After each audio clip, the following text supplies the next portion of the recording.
Comience su día con el devocional gratuito En Contacto. Suscríbase hoy mismo.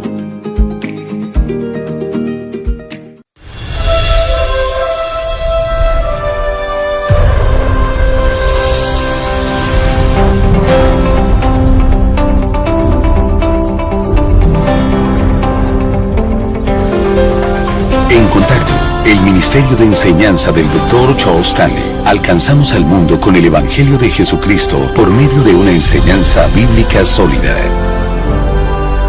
Hoy en el programa, En Contacto, cuando sufrimos el abuso.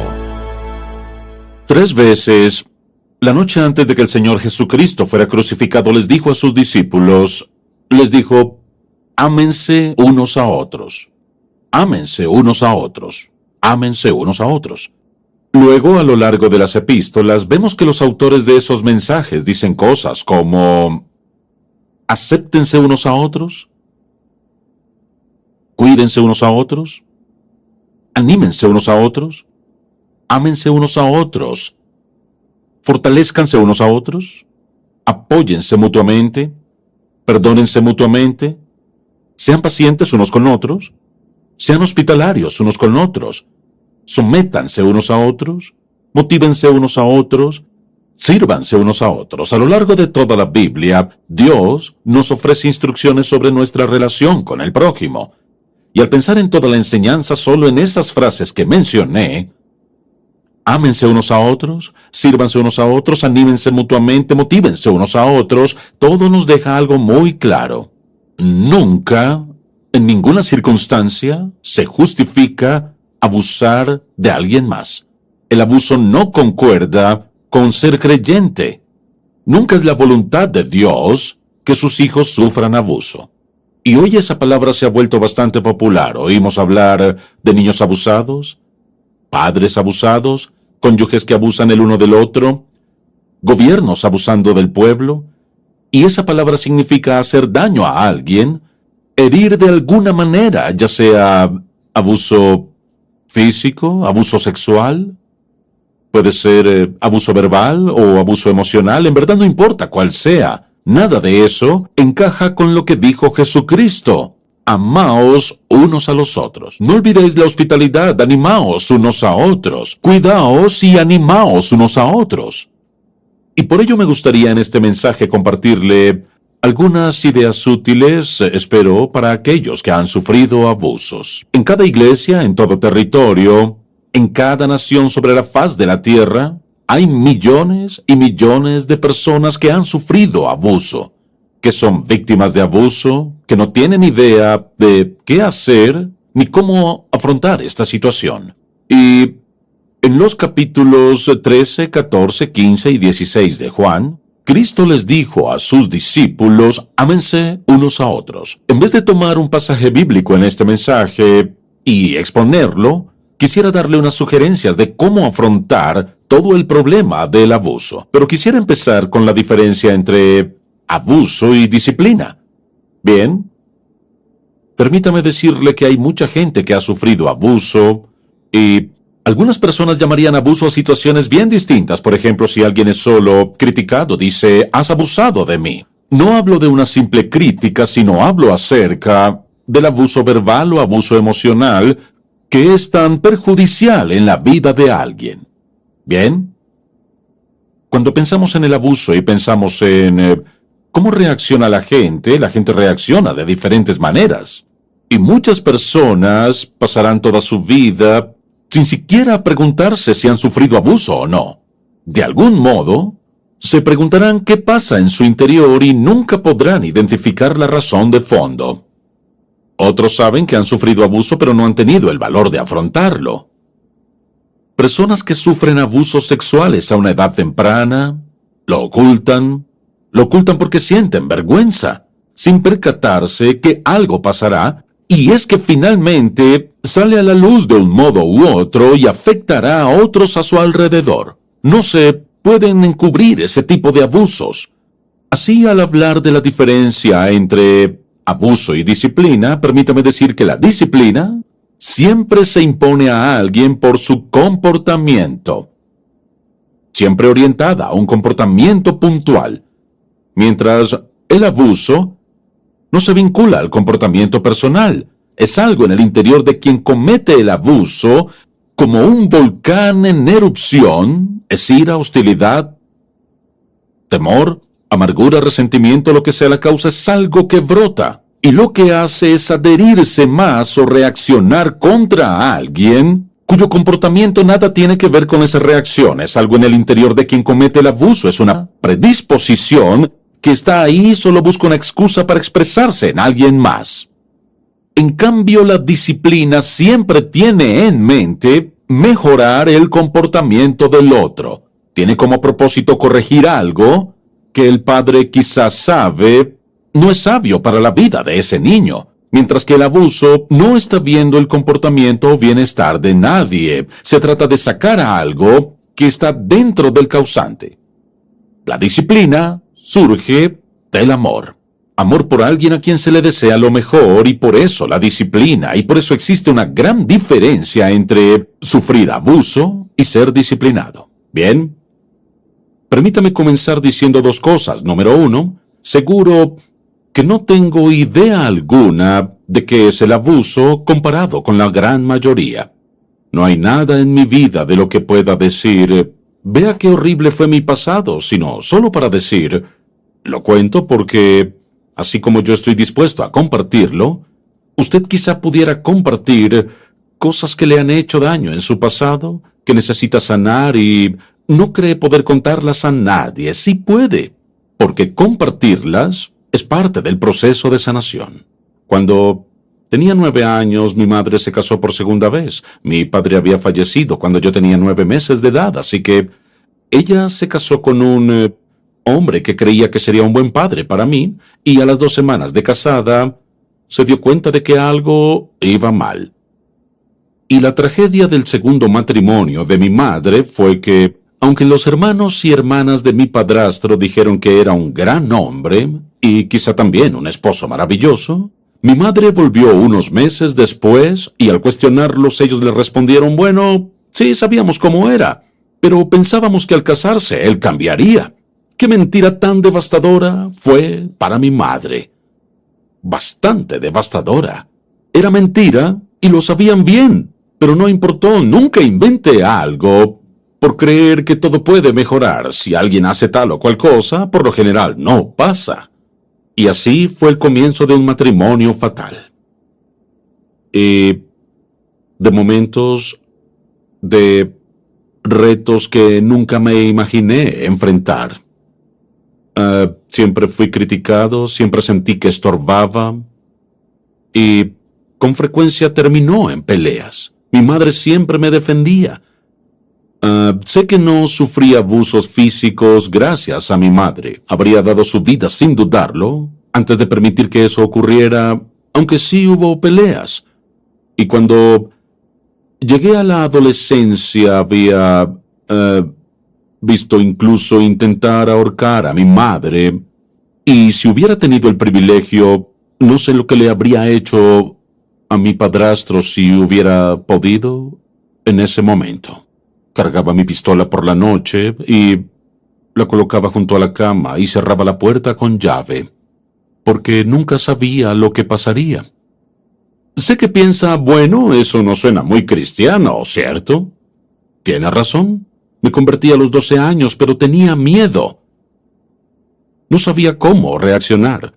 Nunca leí un libro sobre nada de esto, porque no creo que lo habían escrito. No había seminarios, nadie que me dijera cómo se crece en esta clase de situación particular. Y yo no era el único miembro de esa familia a quien trataban de esa manera. Lo peor de haberme ido a la universidad fue haber dejado a mi madre en tan mala situación. Y no describiría todas las cosas que pasaron, excepto para decir que si cree que crecer en circunstancias difíciles no tendrá ningún efecto sobre usted, será mejor que lo piense 2 veces. Porque todos tenemos una cinta reproductora en la mente. Y esa cinta graba todo desde el momento de nuestro nacimiento, incluso antes de nacer. Y puede que lo identifiquemos, reconozcamos qué hay en la cinta y lo afrontemos, o sufriremos por el resto de nuestra vida. Y gracias a Dios, Gracias a Dios por todas las personas que de alguna u otra manera me orientaron en la vida para asegurarse de que no tuviera nada de esa hostilidad, ira, amargura y resentimiento que queda de las cosas que me pasaron, porque me ocupé de ellas. Lo digo para explicar que no sé nada sobre el abuso.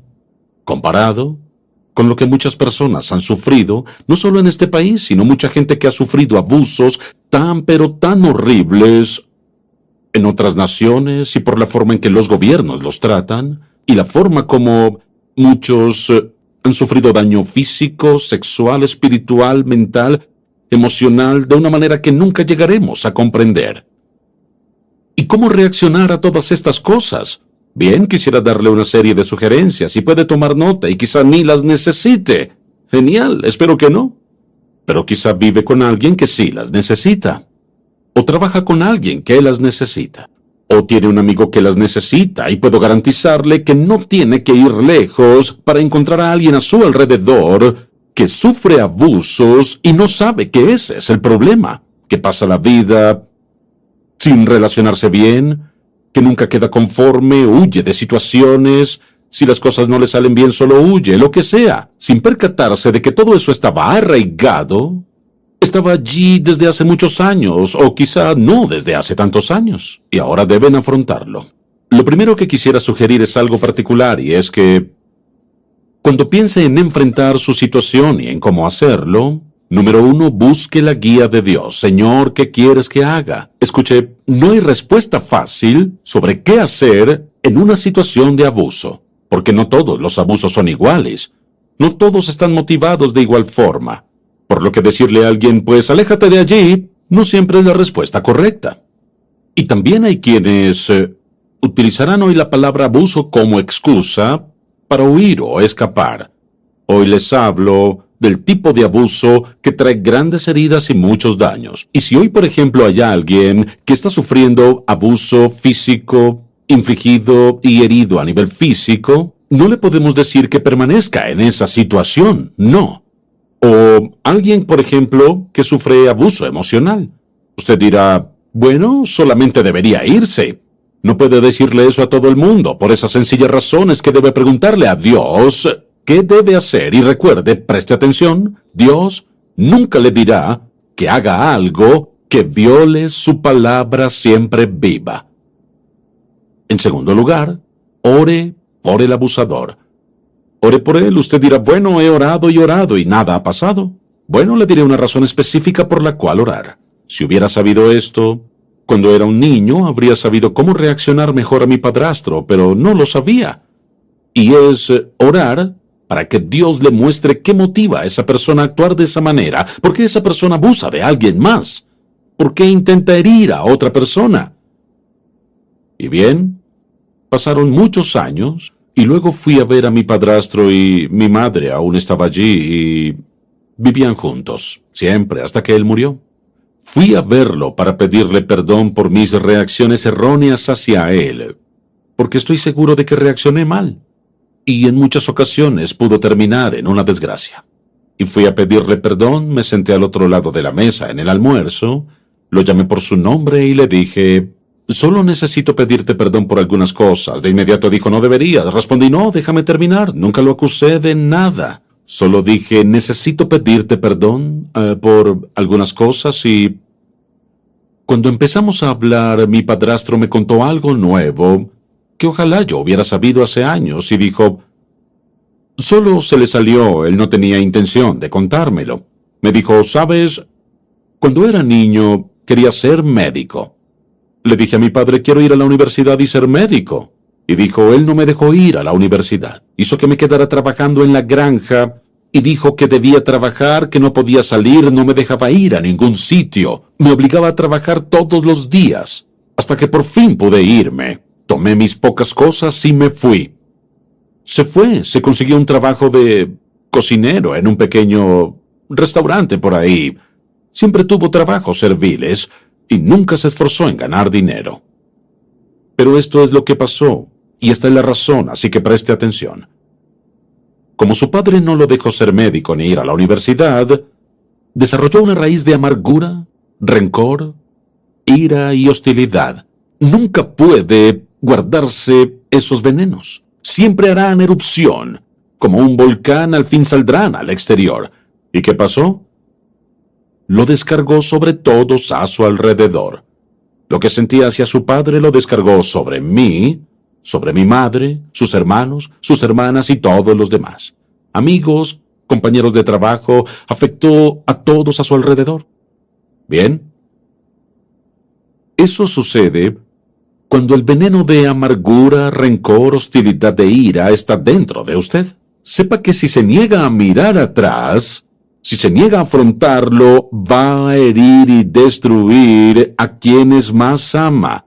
El querer encubrir lo que ocurrió en su pasado destruye a las personas que viven en su presente. Pasa a diario y causa gran dolor y confusión. Por eso, esconderlo, ocultarlo, negarlo, desmentir que haya sucedido o que haya estado ahí es devastador para quienes lo aman de todo corazón. La tercera sugerencia es la siguiente: no culpe a Dios. Si hay algo que a Satanás le fascinaría que dijera es, bueno, es obra de Dios, esto es lo que Dios hizo. Dios quería corregir mi vida y Dios quería deshacerse del pecado en mi vida, y por eso Él causó que mi pareja, mi padre, mi hijo o mi hija abusaran de mí. Escuche, Dios nunca, bajo ninguna circunstancia, jamás instiga, instituye o inicia, de algún modo, ningún tipo de abuso. Eso no es de Dios. Eso es contrario y opuesto a todo lo que dice Dios. Él dice, ámense y sírvanse unos a otros, anímense y edifíquense unos a otros, cuídense y aliéntense unos a otros, y sean pacientes unos con otros, y sométanse unos a otros. Eso no tiene nada que ver, es contrario a abusar unos de otros. Y a Satanás le encantaría que quien sea víctima del abuso pensara, Dios me está haciendo esto por una razón específica, debe haber algo en mi vida que Dios quiere corregir. No, Dios aprovechará eso y lo usará si se lo permitimos para bien en nuestra vida, para edificarnos y madurarnos. Pero Dios nunca es la causa. Él nunca instiga ningún tipo de abuso, sea el que sea.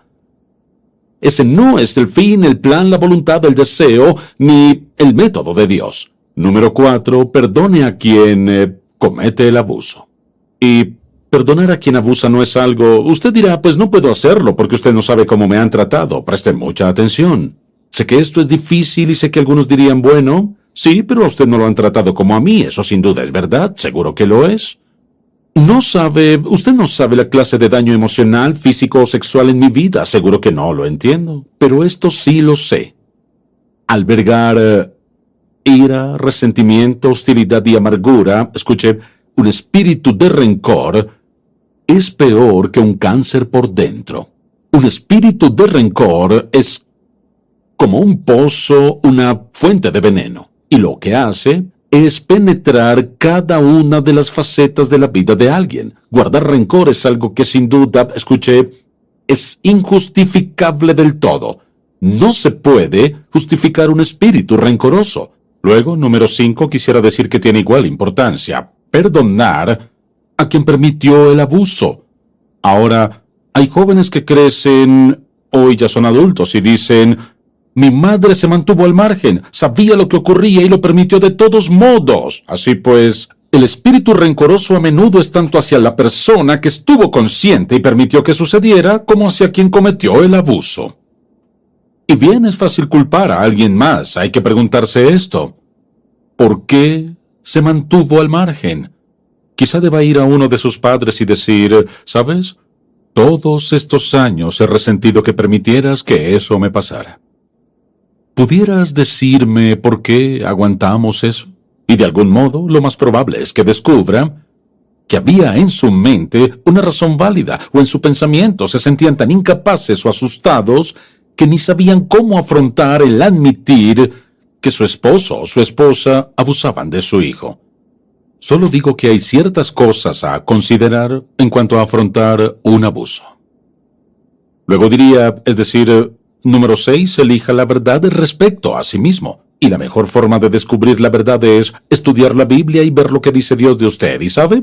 Cuando alguien dice no sirves, no cuentas, no vales nada, deje que eso entre por un oído y salga por el otro, porque no vino del cielo, vino del hoyo.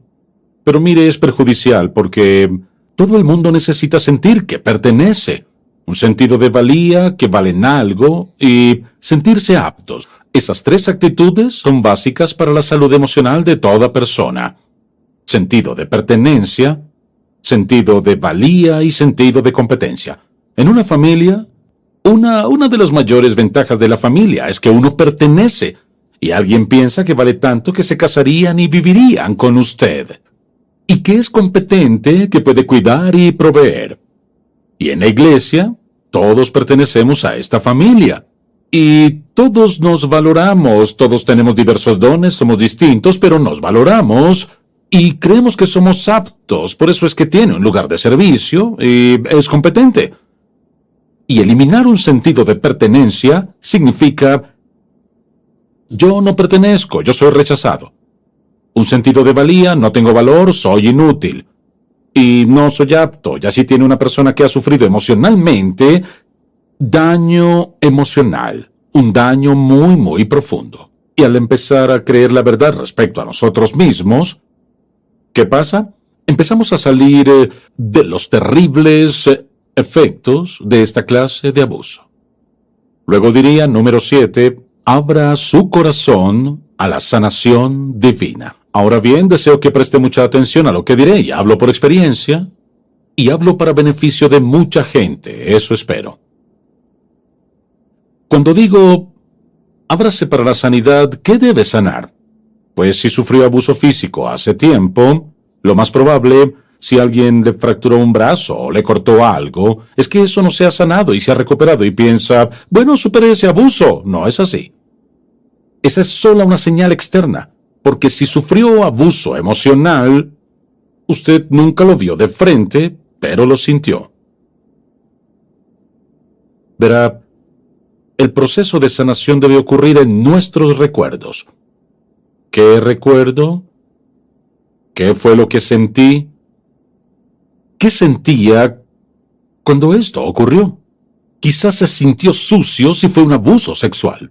O quizá puso su mente en neutro y trató de imaginarse que estaba en algún lugar etéreo mientras sucedía. O quizás sintió, debo merecerme esto. O tal vez sintió odio, amargura y hostilidad hacia quien cometió el abuso. Esos recuerdos deben sanarse, o esos recuerdos serán como un veneno. Y bien, Dios está dispuesto a sanar. Jesucristo, quien es la fuente de nuestra fortaleza en toda necesidad, está dispuesto a sanarlo. Pero escuche, tal vez usted necesite hablar de eso con alguien más y desahogarse. Quizás sea algo que nunca le ha contado a nadie, tal vez nunca haya pensado siquiera en que es algo que ocurre dentro de usted. Pero le diré algo y deseo que preste mucha atención. A veces quizá deba ir a un consejero cristiano. Preste mucha atención. Usted debe asegurarse de que la persona que lo escucha sea consagrada a Dios, y no alguien que solo le diga soy cristiano, o que cuelgue una placa que diga que es un consejero cristiano, porque le diré algo. Si esa persona no es un consejero consagrado a Dios, esto es lo que hará. Dirá, soy cristiano. No escuchará mucho de la Biblia en esa consejería. No escuchará mucho o nada de Cristo, ni de la palabra de Dios, porque lo que tendrá es impía y mundana, psicología y consejería que no tienen nada que ver con los principios bíblicos. Y si permite que esas cosas penetren su mente y sus emociones y su voluntad, terminará peor de lo que estaba antes de ir a ese consejero, porque causará confusión y tratará de fusionar principios bíblicos con consejos impíos. Lo único que hace es prolongar el tiempo, multiplicar y profundizar el dolor de quienes lo rodean. Lo siguiente que diría es esto: elija seguir adelante en su vida. Si usted ha sufrido un abuso y dice, pues me pasó esto, así que no puedo, no diga eso. Puede hacer cualquier cosa que Dios quiera. Por eso es que Jesucristo en su vida es tan imprescindible. El Señor lo facultará para que sea sanado de su abuso. Él lo facultará para recoger esas piezas rotas, esas partes destrozadas de su vida, y las compondrá de la forma más linda. Y Él puede hacerlo, escuche, puede hacerlo como si usted nunca hubiera sufrido ningún abuso. puede sanar de malos recuerdos, puede volver a unir los trozos de un todo, puede avanzar en la vida. ¿Y qué? Dios puede lograr en su vida todo lo que Él elija que debe lograr, no importa lo que le haya pasado. ¿Puede hacer esto? ¿Puede saber que Romanos 8:28 es verdad? No lo dude. No importa lo que haya ocurrido, puede afrontar las consecuencias y seguir adelante, y Dios hará esto. Tomará todo el daño, todas las heridas, todo el dolor, el sufrimiento y el pesar. ¿Sabe qué hará? Usará eso en su vida para, de alguna manera, convertirlo a usted en la bendición de alguien más, porque todos somos siervos. Al mirar atrás no diga, pues así me trataron, por lo tanto nada. Escuché, así me trataron. Quizá me haya pasado eso, pero esto es lo que soy ahora. Dios es mi Salvador, mi Señor y mi Maestro. Él dice en Cristo Jesús que me facultará para hacer, cumplir y alcanzar todo lo que Él me llame a hacer. Todo lo puedo en Cristo que me fortalece. Mire, no importa el pasado. El pasado no puede impedir hacer lo que Dios quiere, a menos que usted lo permita. Puede ser sanado de los efectos del abuso. Él lo liberará de lo que está viviendo ahora mismo en su vida. Si está dispuesto a confiar en Él, a rendirle su vida, mire, el Cristo omnipotente que vive en su interior lo guardará, le proveerá, lo sanará y cambiará su vida para glorificar su nombre.